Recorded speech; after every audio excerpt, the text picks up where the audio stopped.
কাদরে বোকাচোদা কাত, তোর বাপ আমার পোঙ্গায় বাস ভরিয়ে আমাকে ঝুলিয়ে রাখছিল, আমি তোকে ছেড়ে দেবো? আমিও নেবো প্রতিশোধ। আমাকেও চিনে না, আমার নাম হলো ফুটো। ফুটো, এটা কিন্তু বেশি বেশি হয়ে যাচ্ছে। চুপ পাকান বেগম, কেন তোর মনে নাই তোর পাকানে যে আমি গুঁতো দিয়েছিলাম, লাল করে দিয়েছিলাম? বাবা গো, জুতা মারবো তোর মুখে আমি। উল্টো পাল্টি কথা বলছিস? শালির এত বড় সাহস রে, উল্টো পাল্টি কথা বলে? তোর পাকানে যদি আমি এখন বাস না ঢুকে দিই তো আমার নাম ফুটো না। দাঁড়া রে শালি,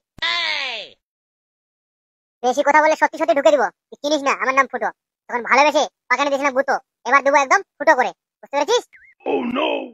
ফুটো, এটা কিন্তু বেশি বেশি হয়ে যাচ্ছে তোরা। পল্টু ভাই, আমি তোমাদেরকে বলেছিলাম যে আমার বউকে নিয়ে আসিও, তোমরা কাকে তুলে নিয়ে আসছো? আমি আনি রে, কারণ নিয়ে আসছে। কেন রে ফালতু, তোর এটা বউ না? না, এটা আমার বউ না। এটা হলো এমএলএ বিকাশ চৌধুরীর বড় বউ, তোরা বড় বউকে তুলে নিয়ে আসছিস পাগলগুলো। তাহলে এই ছেলেটাকে? এই ছেলেটা হলো ঝুমার ছেলে, মানে ফালতুর বউয়ের ছেলে। হায় হায় রে, আর বেঁচে থেকে কি দেখতে হবে রে। কেন কাঁদছিস রে? তোর এই বউয়ের ছেলে তো, কোনো ব্যাপার না। তোর বউকে যদি তুই নিয়ে নিস, এটা ফ্রি পেয়ে যাবি, তোকে আর খাটনি করতে হবে না। চুপ শালা গুদমারানি, উল্টো পাল্টি কথা বলছে। পোকাচোদা গুলো, তোরা আমাকে পোঙ্গায় বাস ভরে মারছিস, আমার বাপকে সব বলে দিব। তোর বাপকে বলবি? বল, ফোনটা দে তোরে কালু, তোর বাপকে ফোন লাগা। হ্যাঁ ধর, ধর রে কেলাচোদা। গুদমারানি শালা, হাতগুলো তো বাঁধে রাখছিস রে, কেমন করে কথা বলবো? পোঙ্গা থেকে বাসটা সরা, লাউড স্পিকার আছে, কথা বল। হ্যালো আব্বা, তুমি কোথায়? যুদ্ধ কুটু, হ্যাঁ বাবা বল। তাড়াতাড়ি করে তুমি আসো, এই শালা ফুটো আমাকে পোঙ্গায় বাস ভরে মারতেছে। আসতেছি বাবা আসতেছি, তুই টেনশন নিস না। তোর আবার কি হলো রে কেলাচোদা?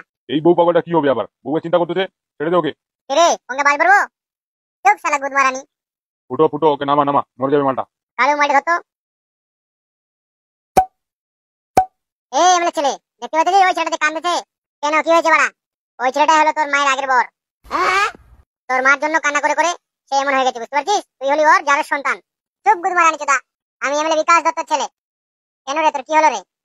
দুনিয়াতে বাঁচে থাকে আর কি কি দেখতে হবে রে, আমি আর সহ্য করতে পারছি না রে। শুনেছিলাম সতীন হয়, কিন্তু এখন দেখেছি বউয়ের সঙ্গে স্বামীরও সতীনের ছেলে পয়দা হয়। ফালতুর কথাগুলো শুনে হাসি পাচ্ছে আমার রে। নাম আমার লালু, সবাই বলে কালু, কালু প্রসাদ। পাকান বেগম, এমএলএ যদি কালকে না আসে তাহলে তোকে আমি র্যাপ করে মারবো।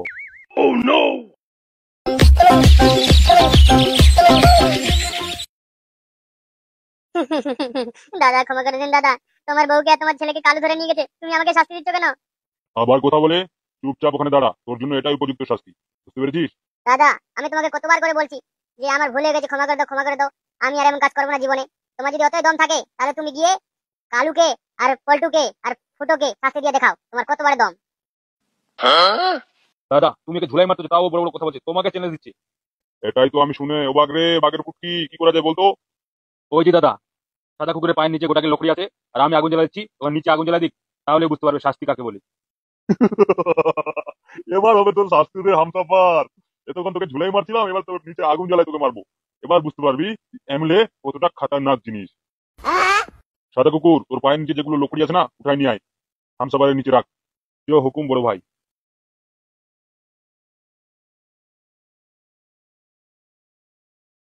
সাদা কুকুর, তুই বন্ধু হয়ে এই কাজটা করতে পারলি?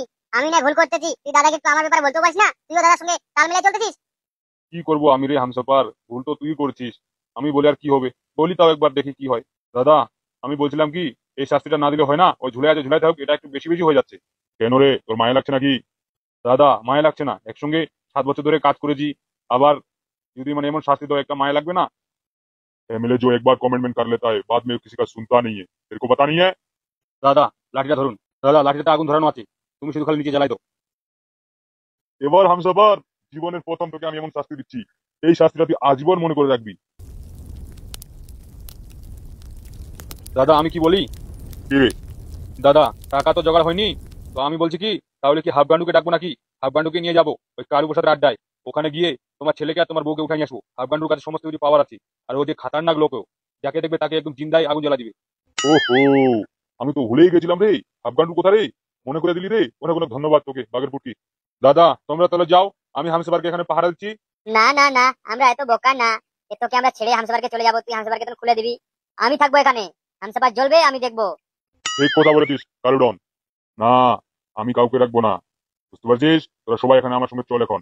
আগুন যতক্ষণ অব্দি জ্বলবে ততক্ষণ অব্দি হামসাফার এখানে উড়বে। একটু করে আজ লাগুক ও। ও বুঝতে পারবে, মাথার মুখটা যখন ঢিলা হয়ে যাবে বলে, তখন বুঝবে যে গাদ্দারি করা জিনিসটা ক্ষতি কি। চল একটু হাফ ব্যান্ডের ওখানে যাই। হাফ ব্যান্ডের সঙ্গে অনেকদিন ধরে দেখা হয়নি। শালা এমএলএ, তুই আমাকে আগুনে পোড়াচ্ছিস এখন? কোনো ব্যাপার না, আর একটুখানি জ্বলবে, নিভে যাবে, কোনো ব্যাপার না, সহ্য করে নিচ্ছি। শালা তোকে আমি ওইদিন না মেরে বহুত ভুল করেছি রে। তোকে যদি আমি ওইদিন মেরে দিতাম তাহলে কাহানি শেষ হয়ে যেত। বলেন কি?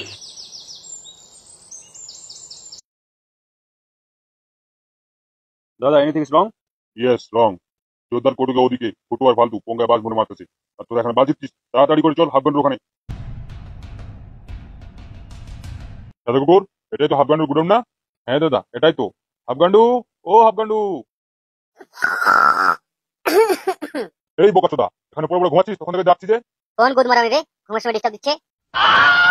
এই বোকাচোদা গান্ডু, এদিকে টাকা, তারপর তো বুঝতে পারবি। এ বাড়া শান্তি করে ঘুমাতে দিচ্ছে না বাড়া। আরে বিকাশ দত্ত বাবু, আপনি কখন আসলেন? তাই তো এখন রে বোকাচোদা নাক ডাকা ডাকে ঘুমাচ্ছিস তুই। ও, দুদিন ধরে ঘুমাইনি তো, তার জন্য। তো আপনি কেন আসলেন? আপনি একটা ফোন করতে পারতেন, আমি চলে যেতাম আপনার এখানে। আপনার কষ্ট করে আসার কি দরকার ছিল? আমি কি আর সাজে আসছি রে? অনেক মুসিবতে পড়ে আছি। আরে বিকাশ দত্ত বাবু, anything is wrong? Yes yes, wrong. বলবেন তো বাড়া, কি হয়েছে? তার গোষ্ঠী যদি আমি বোম দিয়ে না উড়াই দিই, তো আমার নাম হাফগান্ডু নয়। দাদার বউকে আর ছেলেকে কিডন্যাপ করা হয়েছে। কে কিডন্যাপ করো? কার এত বড় সাহস? তার হুলকুম আমি কাটে বোম ঢুকাই দেবো রে। বিকাশ দত্ত বাবু, আপনি চুপ করে আছেন কেন? নামটা বলুন। ওকে যদি আমি এখনই গিয়ে না উড়াই দিই, তো আমার নাম হাফগান্ডু নয়। ওই আমার পুরানো বন্ধু কালু, কালু প্রসাদ, ওর ছেলে পেলে আমার বউকে কিডন্যাপ করেছে। কালু প্রসাদ এই কাজটা করলো? আমার তো বিশ্বাস হচ্ছে না। কালু প্রসাদ কাজটা করেনি, কিন্তু করাইছে অন্যের দ্বারাই। কালু নামে একটা ছেলে আছে, আর ওই পল্টু নামে ছেলে আছে, আর একটা ফালতু নামে ছেলে আছে। এরা দুজন তিনজন মিলে দাদার বউকে আর দাদার ছেলেকে উঠাইছে। কি কথা শুনালেন দাদা, মাথা পুরো আগুন হয়ে গেল আমার। মনে হচ্ছে শালা তার গায়ে আমি বোম ঘুষাই দেবো। তার জন্য তো তোর কাছে আসা রে হাফগান্ডু। তোর যত টাকা লাগবে নে, ওই শালাকে এমন মার মার যেন দুনিয়া থেকে বাইরে যায়। আমাকেও চিনে না, আমার নাম হলো মাই নেম ইজ হাফগান্ডু। যাকে আমি মারি তার ক্যাটানি দুইটা আন্ডু। যত টাকা লাগে রে হাফগান্ডু, নিয়ে নে আমার কাছ থেকে, কিন্তু আমার ছেলে ইম্পর্টেন্ট, বুঝতে পেরেছিস? বিকাশ দত্ত বাবু, আপনি হাফগান্ডুর কাছে আসছেন, চিন্তা নেবেন না। মারবো এখানে, লাশ পড়বে শ্মশানে। এটা হাফগান্ডুর বাধা। তাহলে আমি হাফগান্ডু গেলাম। কালকে সকালবেলা চলে আসবি, বুঝতে পারলি, ছেলেবেলা নিয়ে। বিকাশ দত্ত বাবু, আপনি টেনশন নেবেন না, আপনি শুধু একটা ফোন করবেন কখন হামলা করতে হবে। আমি ওর গুদাম সময় উড়াই দেবো বোম দিয়ে। ঠিক আছে, তুই টাকা নিয়ে টেনশন নিবি না, বুঝলি? সকালবেলা ফোন করবো, চলে আসবি। কে এটা বাড়া? এমএলএর বিকাশ দত্তর বউকে আর ছেলেকে কিডন্যাপ করেছে। ওই শালাকে যদি আমি হুক্কু দুক্কু না মার দিই, তো আমার নাম হাফগান্ডু নয়। বলেন কি? বিকাশ দত্ত বাবু আমাকে ডেকেছেন? আসুন আসুন, কিছু জরুরি কথা আছে। হ্যাঁ বিকাশ দত্ত বাবু, বলে ফেলেন, কি কথা? বললাম কি, আমার বড় বউকে আর আমার ছেলেকে কিডন্যাপ করে নিয়ে গেছে। কে কিডন্যাপ করলো? তুমি বলে বিকাশ দত্ত বাবু, আপনার বউকে আর আপনার মেয়েকে? ওই কালু আর ওই পল্টু আমার ছেলেকে আর আমার বউকে কিডন্যাপ করেছে। বিকাশ দত্ত বাবু বলুন, আমাকে কি করতে হবে? যত টাকা লাগবে লে, বুঝতে পারলি? কালকে আমি হাফ গান্ডুকে নিয়ে ওই কালু প্রসাদের বাসা যাবো, ওখানে বম দিয়ে উড়ে দেবে সবকিছু। তোকে যদি কেউ ফোন করে তুই আসবি না, বুঝতে পারছিস? ওকে বিকাশ বাবু, নো প্রবলেম, তুমি টেনশনে থাকো। আমি টেনশন নাই রে, তুই টেনশন আছিস, বুঝতে পারলি? তুই সামালবি কালকে। যদি না সামালতে পারিস তাহলে তোর খবর করবো আমি পরে। আপনি একদম টেনশন নেবেন না, খামাকা আপনি শুধু টেনশন নিতেছেন। বললাম তো কিছু হবে না, আমি যাবো না কেউ ফোন করলে। আপনি কাজ চালিয়ে যান, শুধু আমার টাকা লাগবে। আপনি টাকা দিলে আমি যে কোনো কাজ করতে রাজি। একটা কথা সচ্চা, আর মুইও বেজাই পাক্কা হারমের বাচ্চা। এবার হবে শিখ খেলা। তো হ্যালো গাইস, এই পার্ট 2 এতটুকু অবধি ছিল। পরবর্তী পার্ট দেখতে